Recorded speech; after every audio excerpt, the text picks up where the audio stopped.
Excellent. So we just shut the door. So hi, my name is Rama, and I'm the Global Impact Partnership Lead at Autodesk. And I wanted to welcome our esteemed panel here today, just to give you a little sense of the process of what we're going to do. So I'll give you a brief introduction of why Autodesk is moderating this panel and what it means to us. And then each of these three speakers will be giving a presentation, and then we'll have a follow-up discussion about some of the topics brought up in the panel discussion. So first, I just wanted to talk a little bit about the power of partnership and why we think it's so important at Autodesk. I gave the cue to not do that. So there's no question that there are environmental and societal changes that are needed today. We're going through a massive transformation, and it makes us really understand the need that we all have to think of new ways of living, new ways of working, new ways of designing, and new ways of making.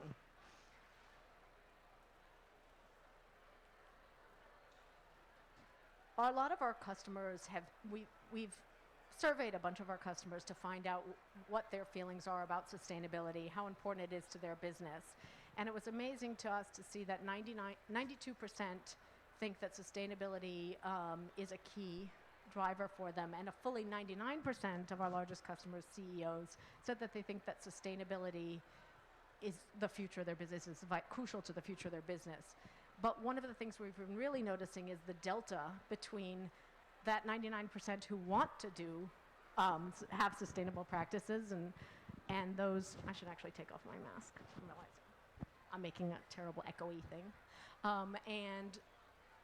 And those who know how actually to make sustainable practices. And so we see that as a unique responsibility and an opportunity for Autodesk to help them make that stance. And we're going to be speaking to these great partners of Autodesk to talk about how we work together to accelerate change and create a more equitable, resilient, and sustainable future. So if you think about Autodesk, we're one company. We make products and platforms, and we have millions of customers who design and make experiences, places, and products that affect billions of people. There's not that many companies who have that important a reach throughout industries and across industries to really help design and make a better world, and we are in that position. So how do we do that? We think about sustainability at Autodesk in three different vectors. So we talk about improving our own operations, so how we run our businesses and how we activate our employee base. We also talk about partnering our customers, giving them the ability through insights, data, and augmentation so that they can design and make a better world and use that information to help make more informed decisions, more insightful decisions, and cut their own emissions from their production of whatever it is that they're making. And we also talk about advancing industries, whether that's public advocacy or working in public-private partnerships or working with groups like we have here today, aligned with our and this is kind of how we do our focus, right? So we have how do we do it? We improve our operations, we partner with customers, we advance industries, and then what are we doing? We have three focus areas that are aligned with the UN SDGs, and that's energy and materials, health and resilience, and work and prosperity. And we find that we chose those three areas to focus on because it's really where we believe we can make the greatest change. And that, I went too far. So with that, I really wanted to move on to the fantastic speakers we have. I will admit I am a total Ellen Stofan fangirl. So I'm really pleased to be introducing the Undersecretary for Science and Research at Smithsonian. Over to you, Ellen. Thank you. Well, Rama, I'm a fangirl of yours, so it's mutual fangirling. So I am going to be talking today briefly because I really want to get to the conversation, which I think is going to be absolutely fascinating, about this issue of how we have really impactful partnerships to really move towards decarbonization. And so you might be saying, what is the Smithsonian doing in this conversation? And for many of you, if you don't know what the Smithsonian is, we're actually an 175-year-old institution in the United States that comprises 21 museums and research centers. We do everything from display the ruby slippers to the Apollo 11 command module to we have over 700 scientists around the world trying to work in this space where human communities and ecosystems and nature come together, trying to come up with equitable nature-based solutions, which is why we're here at COP. We have over 20 million visitors a year. So besides all those things we have an incredible public platform, which is one of the other reasons that we're here. Because one of the things I've been so amazed by this week is the number of people doing absolutely amazing things trying to address the climate crisis. But I've been amazed also at how little I knew, and I'm, your basic climate nerd, and yet there's so much going on that I did not know about. So this idea of how we can use public platforms like the Smithsonian to get the word out, and I'll come back and end with that. And that's what partnerships are all about. Okay. The Air and Space Museum alone has had over 350 million visitors in its 40-year history. So we have a reach like basically no one else quite has. But like most institutions, we also face a crisis due to climate change. You probably can't totally tell here, but this is actually the American History Museum, where we are now regularly, literally hoovering up water out of the bottom floor of the museum regularly during heavy rains. We're doing the same thing at the Natural History Museum. You can see, if you squint, you can see in the upper left of this slide is the projected sea level rise in Washington, D.C. It is a low-lying, damp area. I'm trying to avoid the swamp word.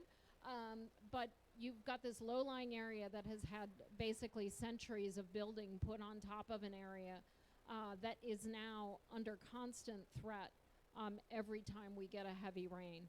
And so protecting the national collections is incredibly important. It's a huge focus of the Smithsonian.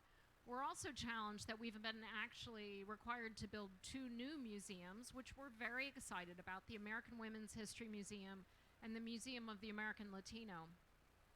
And the question is, how do we site them on the National Mall in the National Capital area without putting them in a place where we're going to be instantly fighting the effects of climate change? As a trust instrumentality of the federal government, no one knows what that means, don't worry about it. We are also stepping up to the administration's request that we become a net neutral organization, and we have published a climate action plan that's going to move us in that direction. Part of that is obviously when we build new buildings, like the new museums we're going to be required to build, or recent buildings, like behind me is a major research laboratory that we completed about 5 years ago that's a LEED Platinum building. So are we absolutely using the highest standards? One of the other things we've really been pushing on to green the Smithsonian is we've been doing research into, and this might seem really specific to the non-museum community, what is the temperature and humidity envelope that we store our collections in? And it's not the same as you can imagine for a space capsule and a painting, but how do we broaden that envelope safely to reduce our carbon footprint as we move forward? So there's a whole set of actions that the Smithsonian is taking internally to become more sustainable over time, and again, that's laid out in our climate action plan. At the same time, we're also thinking about where carbon is in the natural environment. We run a network of over 80 forests around the world, and we partner with other forest plots. These are 25 to 50 hectare plots around the world, where we literally measure every tree, every branch. We measure insects that are present. We measure vertebrates that are present. We look at the health of the soil. And we've been doing this on this network of plots, and now we're part of a larger network. This is the ground truth that we absolutely need as we replant forests, and as we attempt to really say how much carbon is actually out there as we increasingly put a value on nature. So our forest geo network, I think, is going to be really critical as we move forward and try to say, as we're removing carbon, hopefully as we decarbonize, putting more carbon into the atmosphere, do we have a really good science-based understanding of where carbon is going in the natural environment? To that end, we have the longest running CO2 experiment on a marsh. It's on the Chesapeake Bay, where we're literally measuring, and we've been out there, how much CO2 is being taken into the marsh. This is part of what is called blue carbon. Where is carbon moving, and how much do the areas of our coastlines store carbon?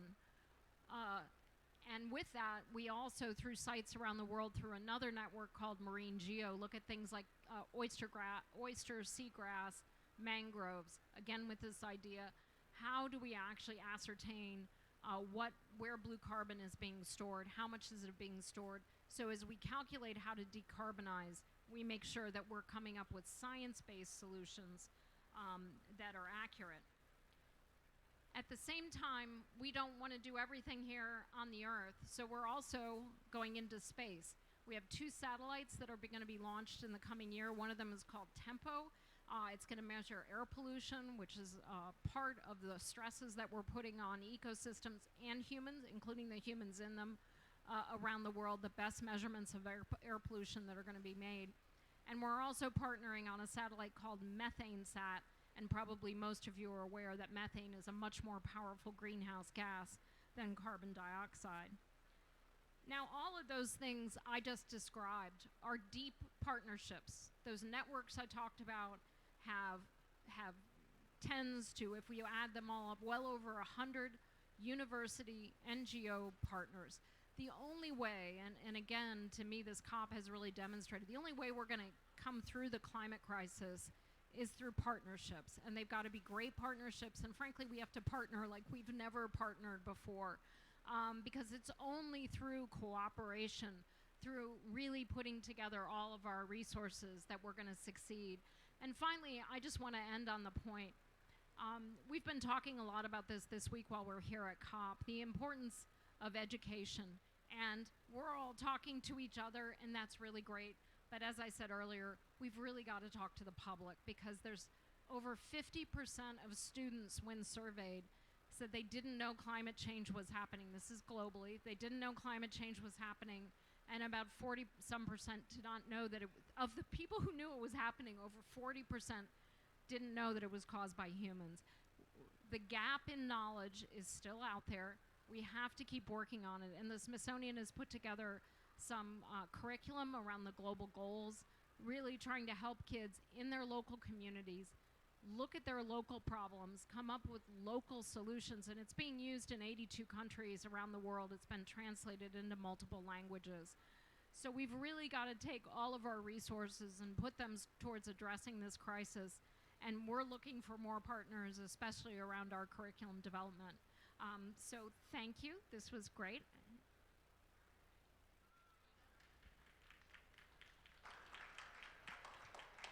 Thank you so much, Ellen.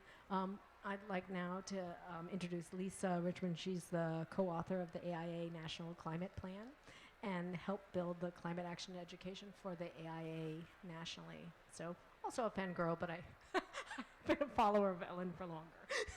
Thanks so much. Thanks, Rama. And I'm currently a senior fellow with Architecture 2030. And can you hear me? Is it okay? I'm trying to be rigorous about a gratitude practice, so I just want to start with some thanks, and huge thanks to Rama for including me in this incredible panel, and it's a huge learning opportunity for me. And thanks to Autodesk for being a partner in so many important things.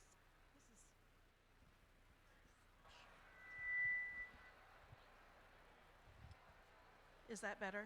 Yeah. Okay, great. And then Ellen, like you, I've just been so gratified to see the number of people working in sectors across the economy and across the globe really putting their shoulder to this problem. And so I'm just very grateful for everyone that's here working on it. So you asked us to talk about partnerships, so I'm going to talk a little generally about why I think partnerships are important, and then share some examples of how Architecture 2030 has partnered to do the work that we do. And Rama, as you mentioned, my background is mostly working with the American Institute of Architects, mobilizing architects and design professionals. So I'm going to lean into that experience as well. And huge shout out to my AIA colleagues here. Thank you. So, why is partnership important? The first COP was in 1995. The Paris Agreement was signed in 2015. A lot of time has passed, and a lot of that time has been spent talking about commitments and rule books, and and the nationally declared contributions, NDCs. But the NDCs don't add up to a plan. And so it's really great that COP27 has pivoted a focus to implementation. And I think the only way that we're really going to be able to implement is through collective impact. So if we want to decarbonize the economy, we really need to think like the economy. Government is only part of that landscape. And so what are all the players across the whole stream of delivering buildings that we can change the culture, share knowledge, activate networks, develop tools, and hold each other accountable, which I think is probably the most important thing.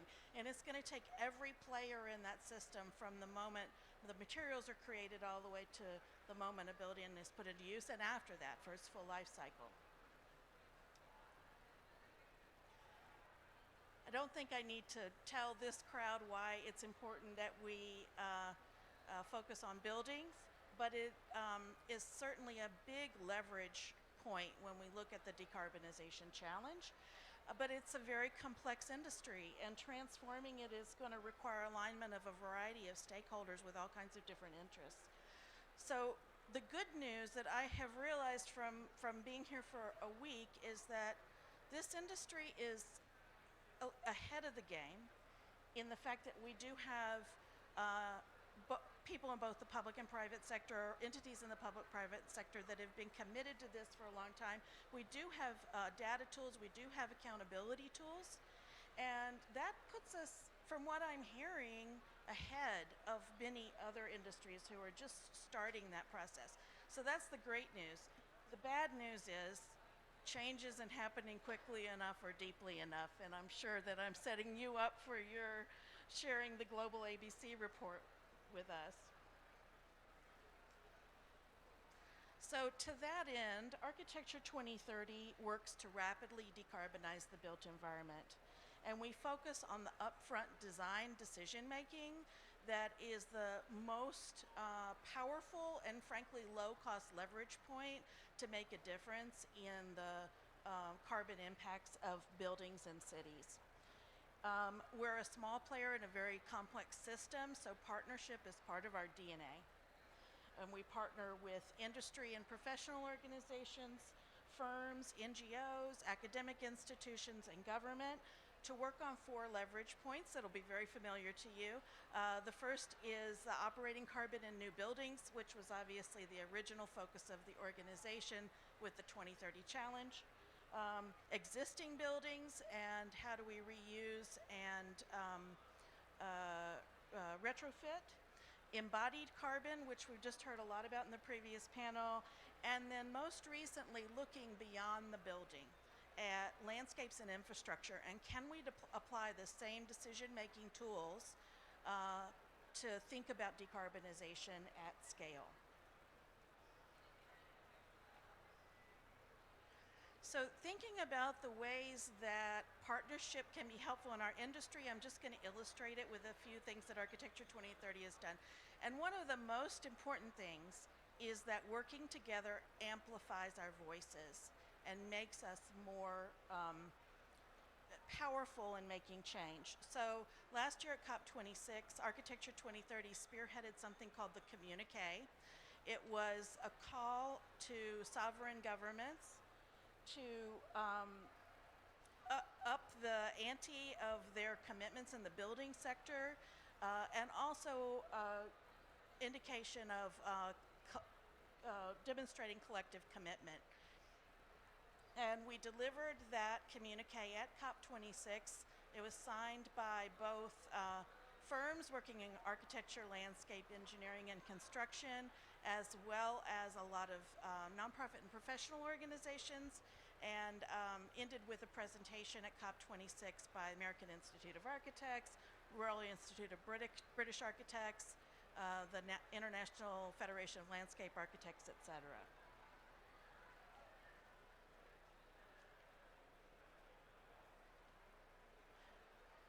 The second way that partnership really helps us is in sharing knowledge.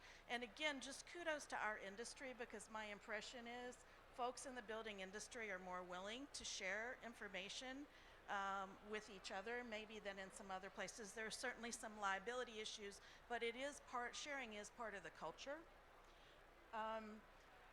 And one contribution that Architecture 2030 has made to that knowledge sharing is 2030 palette and carbon smart materials palette. And these are basically libraries of strategies or techniques that can be applied upfront during the design process to decarbonize at every layer, from the building all the way up to city scale.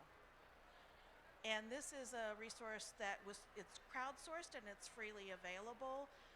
And the goal is that it's useful for professionals, but it's also usable by communities that don't have access to professional design support. And in a minute, I'll talk about why that's really important going forward. Next example I want to share was actually covered really well in the last presentation if you were here, and that's the CARE tool, which is the Carbon Avoided Retrofit Estimator. And this is a really interesting partnership because it was actually started by a couple of committed individuals. And Architecture 2030 was able to step in with Climate Heritage Network and Carbon Leadership Forum to amplify and expand that work and make it available. But Lori Ferris, who presented in the last session, is really the brains behind getting that going.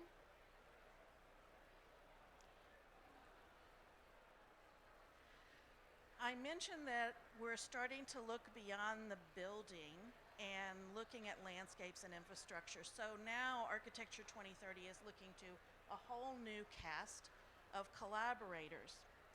But this was an aha moment, I think, for me, that came from partnering with that broader group of professionals, which is that if we apply that same decarbonization thinking that we're bringing to buildings to landscape and infrastructure, the drawdown and sequestration opportunities are immense.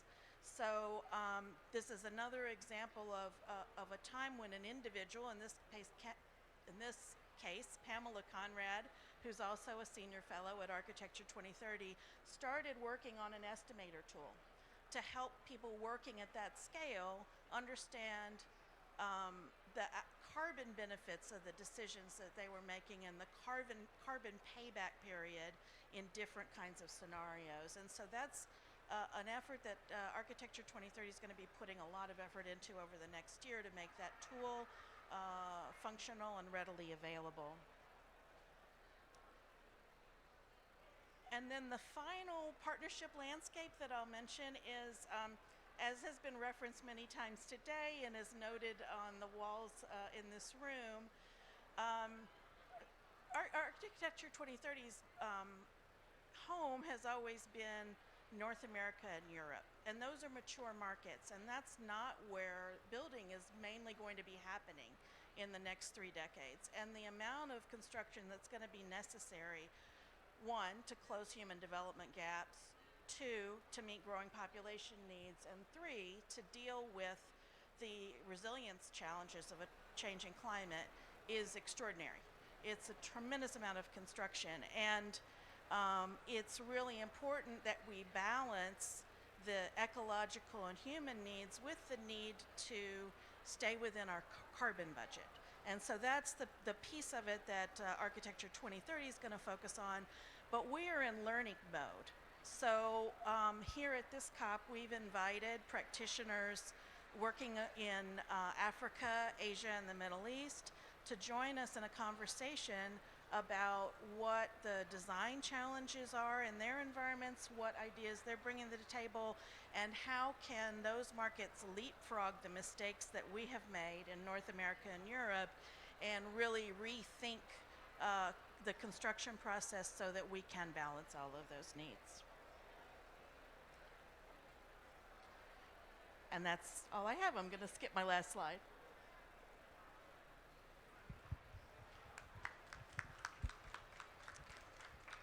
I'm going to take your lead and have some gratitude, which I forgot to say. So I wanted to thank the Global ABC, the World Business Council for Sustainable Development, and We've Been Business for this wonderful pavilion. So thank you for being a part of that.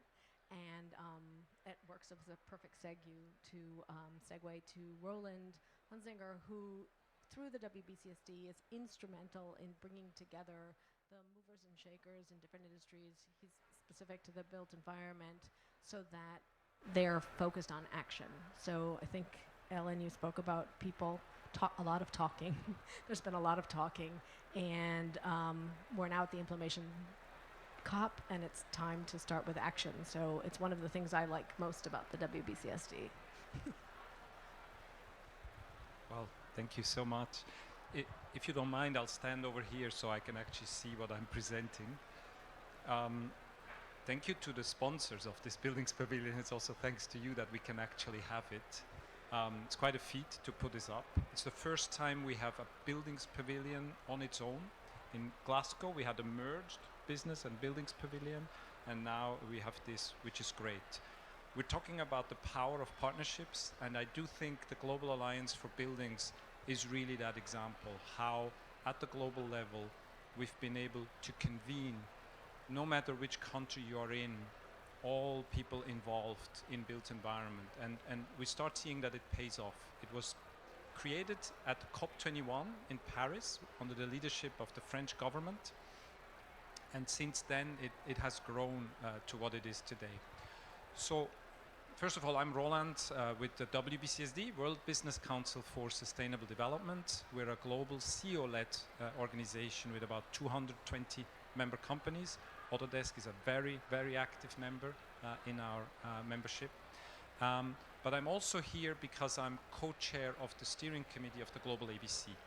And so I want to share with you the latest findings of the Global Status Report, because I think they are important for us to understand how we need to transform this sector to truly achieve net zero. So first of all, the Global Status Report is in its 7th year. So we started it right after creating the Global ABC, and it gives us a yearly snapshot on the sector. We look at the drivers of CO2 emissions and energy demand, and we also look at policy, finance, technologies and solutions that help us get on the way. It's got better every year. So I think once it was 100 pages, now it's much less and much more concise.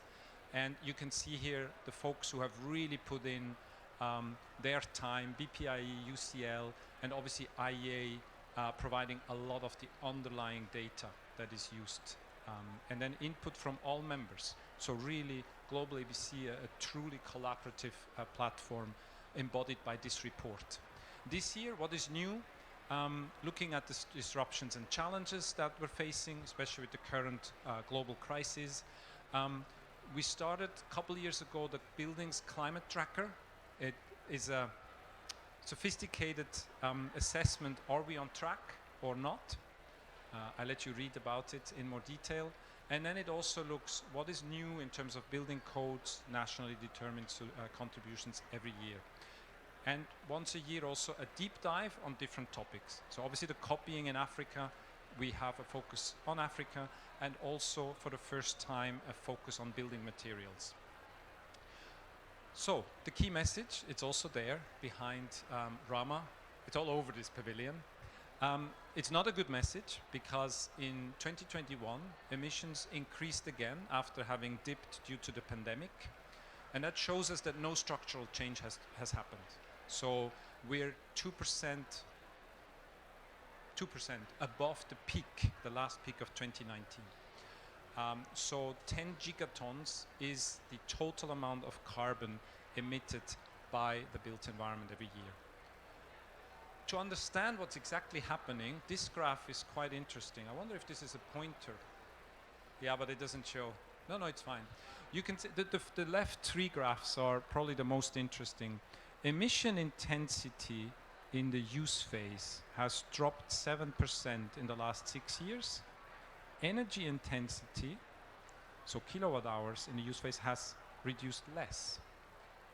And gross floor area has increased by 11%. Now that gives the whole picture. We have incremental energy efficiency improvements, not a lot, but the emissions have decreased a little further. That means grid decarbonization seems to be happening, but at a pace that is completely overtaken by the building sector growth. So that's why we're still going up. Now it also looks at number of NDCs, number of countries with energy codes, etc. And I have some information on that in the next slides. So again, this is the chart on my right on the energy used in buildings. So what are the trends broken down very importantly by the different drivers. So you can see residential, non-residential, and then also what's embodied in the materials. And then the same for emissions with the same breakdown. Now what's very interesting to compare it with your graph before, because we realized that we're still underreporting. So we talk about the 37% and we start seeing that 6% popping up. Other building construction industry, and in your graph I saw that was 10%. And it is probably the embodied emissions in infrastructure, materials going into infrastructure. And I have a slight doubt that we're still underreporting emissions from the bricks sector as well. So we might be closer to 50% of global emissions. Well, so we don't even know. That's the strong message. So it's a fascinating report. We really learn all this. So just briefly, it looks at the coverage of energy codes. We can see that there hasn't been much progress on that in the last 2 years. Many, especially emerging markets, are still not covered by strong codes. And then in terms of the NDCs, which are the stated commitments and policies, there are more than mention energy efficiency. However, the ambition of these NDCs is still not at the level that is required. So from that, I'd like to come over to the work we're doing at WBCSD. And again, really focusing on that collaboration along the whole value chain.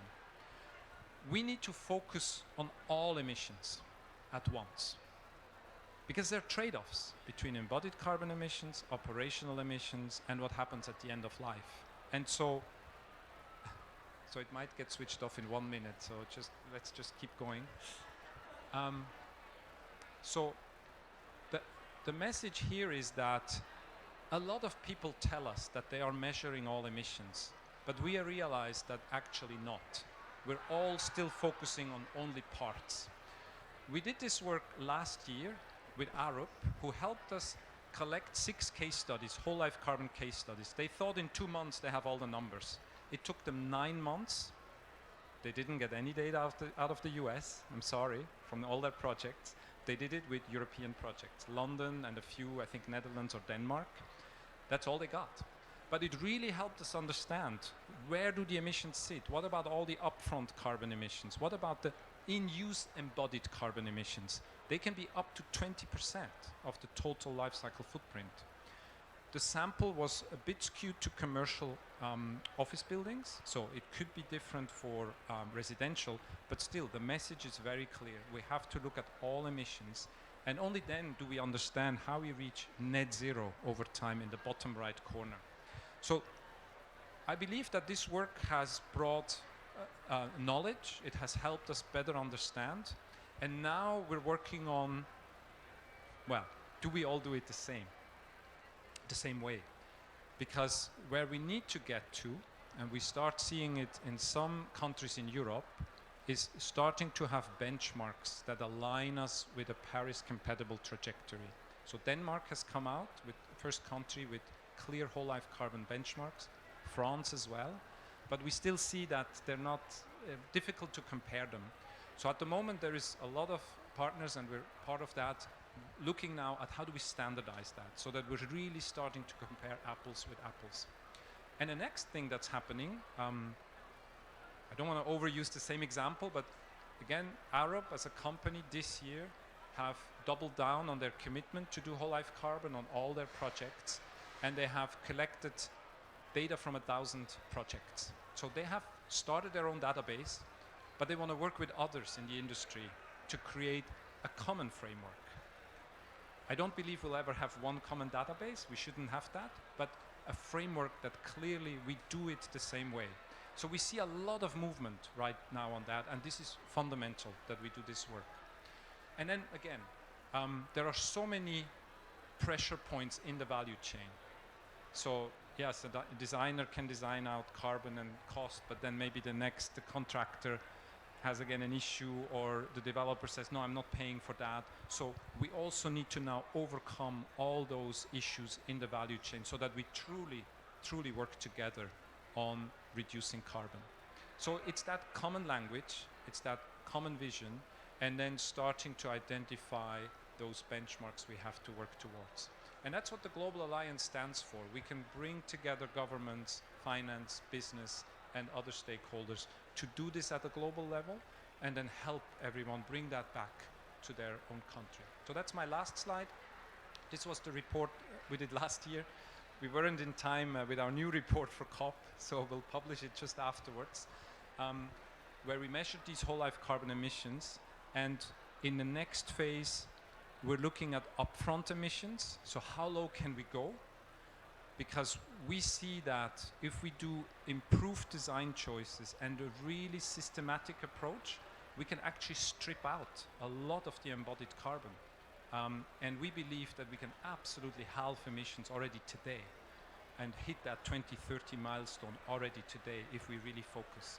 And then next year we want to do a deep dive on the operational net zero. What does it mean and how do we get there? Back to you, Rama. Shout out to Autodesk. You're really coming into this also with your, as you showed us at the beginning, with your ecosystem. I was at your event in September. Amazing how you bring together all your partners, your employees, and that's exactly what we need going forward. So thank you for having me, and hopefully we have some time to discuss all together. Yeah, thank you so much, Roland.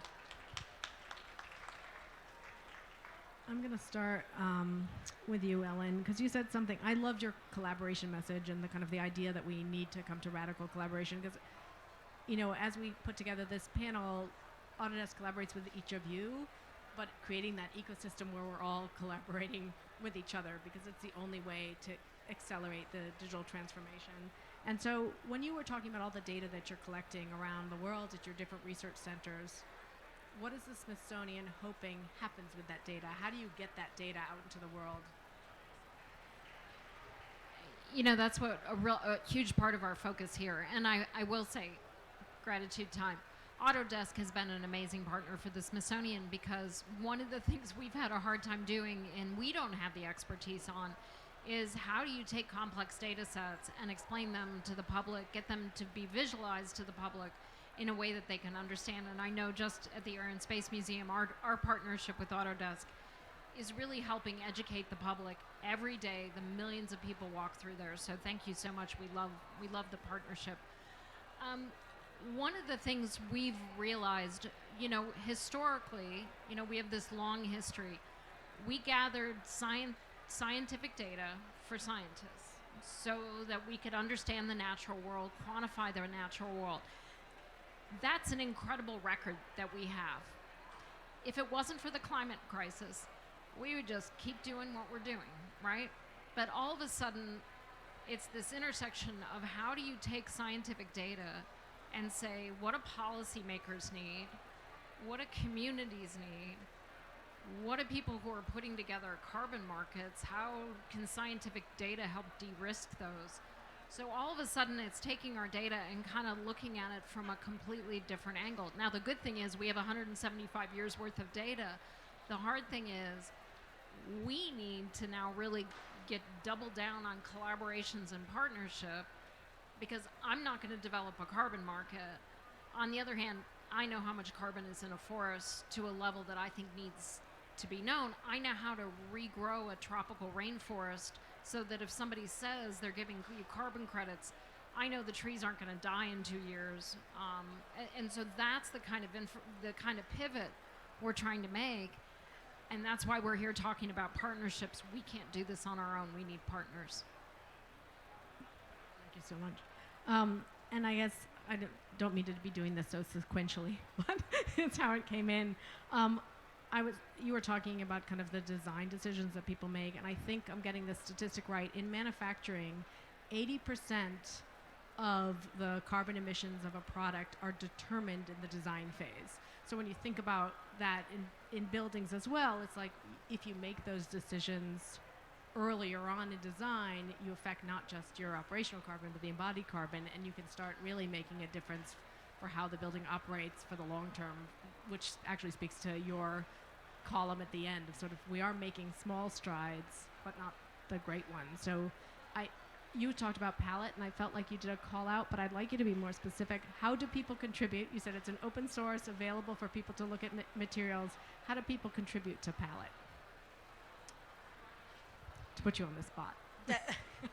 That's a good question, and I would say just contact me or Vince Martinez. But yeah, we're adding, particularly seeking to add examples from the global south right now. That's a really big push. So I think if anyone has examples of projects that illustrate some of the principles in the palette that come particularly from sub-Saharan Africa, that's something we're really looking for right now. It seems like materials are, I mean, everything's the next wave, but it seems that materials are going to be crucial to the way we move forward, particularly energy consumption. And then I guess, Roland, I wanted to ask, I wrote my little notes here for you. If you think about the different, I mean, one of the things about the WBCSD is we were talking about is kind of that drive to action. And there's so many goals and there's so many ways that we're going to have to work together. What do you think is the biggest pivot that we can make? I mean, I loved what you said about how we have the technology and we have the capacity. What do you think is needed to then make it action? We start seeing a lot of collaboration among private sector stakeholders. Here at the COP, I was in a discussion with an aluminum manufacturer and a window manufacturer, and they said, how do we reduce carbon emissions together? Because aluminum is the scope 3 of the window manufacturer, and it's a scope 1 for aluminum. So we can clearly see they both have net zero plans, and they depend on each other. So we start seeing these types of partnerships, and again, with a full understanding and really a whole life cycle approach. Now, obviously, that still needs to go all along the value chain. So I think we also need to see these partnerships, for example, with the finance sector, with real estate developers. We have all tended to look at our own garden and what we can do there, but scope 3 emissions, or so-called financed emissions, are the highest chunk. For many, it's over 90% of their emissions. So what we saw last year at Glasgow was a lot of commitments, also from the financial sector. And you can see now, since last year, many have now worked on, so what does this mean for my exposure in the built environment, for my exposure in food and ag, etc. And so you can see that appetite to work together, to understand it, and then reduce together is really increasing. But then obviously the ultimate thing that needs to happen is how do we also get the governments and the cities to support that? Because I think a lot of people refer to the ambition loop where, and Women Business Coalition and WBCSD, we certainly stand for that business needs to take a lead. We need to tell everybody, stay in 1.5, don't dilute that, because we need those signals very clearly.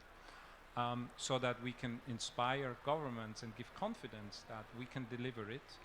But then we really need regulations to help them bring everybody up, because sometimes companies who do something for the first time, they could get penalized if others are not also moving. That's always the first mover disadvantage.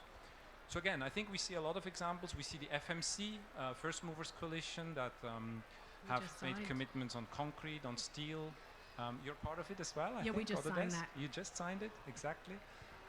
So we see a lot, but I think maybe we're still not sufficiently bought into the system change that needs to happen. And we're starting to have a more honest debate in the built environment. We need to reduce overall consumption. First, of energy. A lot of the energy debate is still about supply. Well, no, if we don't reduce that demand. And so energy efficiency is fundamental. And the same on the material side. And material manufacturers are very clear that the shift that needs to happen is not volume. The shift that needs to happen is low carbon, quality, and circularity. So businesses are ready for that. But yeah, we need to work together now with the regulators to truly create a circular economy. It's interesting that you were talking about the Scope 3 because I was at the liaison delegate meeting in Switzerland last year. I was sitting next to somebody who is an elevator manufacturer and an escalator manufacturer, and he said the problem is with they're figuring out what their emissions are is, of course, they don't make the elevator shaft. They don't make the cement that makes the elevator shaft. So it's disingenuous to report on their emissions for their elevator if they're not including the environment and the context in which it's reported. And I know for Autodesk, you know, our Scope 1 and Scope 2 emissions targets are in line with 1.5 and verified by the SBTI. And we're now focused, of course, on Scope 3 because it has such an important effect, and there's so much that's being done. And I think you're exactly right that it has to be, and I actually want to talk about that public-private partnerships and kind of what that does. I think I'll go out on a limb and say that Smithsonian is the most respected institution in America and the most trusted. And most American institutions don't have that level of trust. So how do you, I mean, it's always remarkable to me, sort of, how does Smithsonian maintain that like level of respect and then how do you think we can best leverage that private and public partnerships? Yeah, I mean, obviously for us, we do have an incredible brand and a position of public trust. And so the first thing you have to do is be really careful not to move out of that. And so one of the things we're going to be trying to do on this Life on a Sustainable Planet is really explain to the public, what does resilience mean? What does sustainability mean? Where are carbon emissions coming from? And what are the actions they need to take in their own lives in order to change their own carbon footprint? And unfortunately, I think people don't have a great understanding of what's happening in agriculture, what's their carbon footprint in the built environment. And the more we can do to educate the public so that they understand, like, look, these changes absolutely have to be made.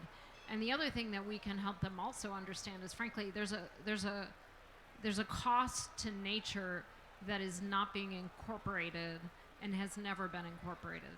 When we lose biodiversity, when we destroy natural ecosystems, there's unintended consequences and there's unintended costs, and those costs are never quantified. They have never been quantified. Obviously now there's a call to quantify them.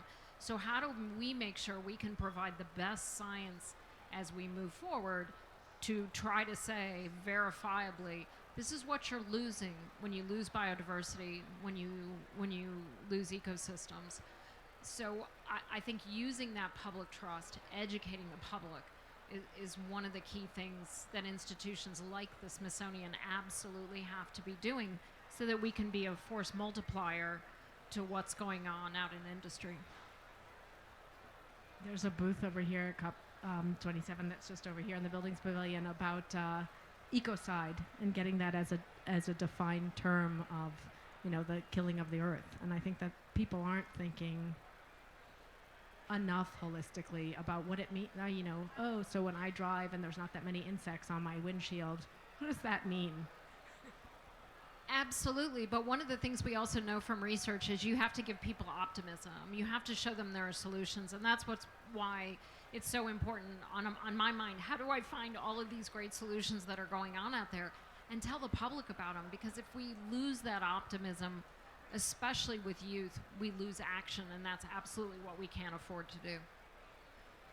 So that actually leads me to the next question that anybody can answer. So what makes you optimistic, right? So there's a lot of gloom and doom, and there's reason for gloom and doom, but there's also, I mean, as you said, Roland, the technology and the data is there. It just needs to be applied. So I guess for all three of you, what makes you optimistic? What makes you say, like, I keep working on this and I'm excited about it? I loved one of your pictures, Ellen, with the little child and the loop, because that exactly is the embodiment of the curiosity of children, and they want to know everything, and they don't accept established wisdom. And that's indeed where your organization has such a power of talking to people. And I think what's really important is that we make sustainability still seen as, oh, it's complex, and I don't know how to do it. But to translate it into, it's just simply, it's nice. And I like it, and it has something good for me. And that was embodied in that one picture. I mean, there were many other great pictures, but I want to focus on that. And I think that certainly, we're speaking to many young people here as well who want to make that change. Now again, the challenges are structural, of course. So one only can do so much. But I think to use that power and empower these people as well, bring more youth to this, bring more people who can really change that perspective. And that's why I visited the Smithsonian twice, so not bad. I'm living in Switzerland, but I've been there already twice. And I'd love to come back, because it's really a fun place where you have these kinds of discoveries. A lot of things give me hope, but I think one thing that I found very helpful at this COP is a willingness to talk about economy in a different way. So today we talked about circularity. I think there's been a recognition that GDP and the commitment to GDP as a stand-in for human well-being is really inadequate. And as you mentioned, we externalize the cost to the environment of the decisions that we're making. And that's felt like a third rail that we couldn't discuss. And so the fact that we're talking about those things openly, because it is a system that's really set up to deliver what we're getting. And if we're willing to face that, that's the first step in becoming less addicted to it. You know, this past year, I've been out on the American prairie where we're reintroducing species that were removed by humans 100 years ago, and we're working with Native American communities to bring those species back. We're replanting tropical rainforests with trees that store carbon but still allow local communities to do some logging and have economic benefit. There's so many solutions out there, and when you see them, you can't help but be optimistic. And Kirk Johnson, who's head of the Natural History Museum, he keeps saying, I'm going to screw it up again. I can't get this right, because you can see it's not a natural thing for me. Pessimism of the intellect, optimism of the will. That's a beautiful sentiment. Thank you, Kirk. I mean, I think for me also, and all of you touched on this in terms of optimism, is that, and it goes back to the theme, right, of partnership, is that each of us plays a role. The way to decarbonize the planet is for the individual, the community, the city, the industry, the, governments need to work together, and each one of us have a role to play and can make that difference, right? So I think if people internalize what they're capable of, we'll really start seeing that change. So kind of taking that as a positive view of what can happen is like, I can make that change in my own life. So I guess as we're closing up, I can't believe it, the last woman who was giving the panel was saying, like, that went so quickly, it felt like 15 minutes. And I was thinking, that's a line, but it was actually, that's exactly how I feel. This went so quickly. I think, well, one, actually, I wanted to call out your new climate resilience research funding, because it was such an exciting announcement. And then I also just wanted to leave it to each of you. Thank you for being on the panel, of course, but if there was one thing that you wanted to say that on that positive note, kind of, or what message that you would want to say or call to action, I would love to hear from each of you. Yeah, thank you. We just got a $10 million gift from Adrian Arsht, and one of the things we're going to be doing is creating an exhibit, a virtual exhibit with 15 items from across the Smithsonian speaking to resilience. What is it, and how can you learn what individual resilience means, what community resilience means, what planetary resilience means. And to me, this is an exciting partnership. It's a way to bring in lots of partners, and it's a way to energize the public, which we absolutely have to do.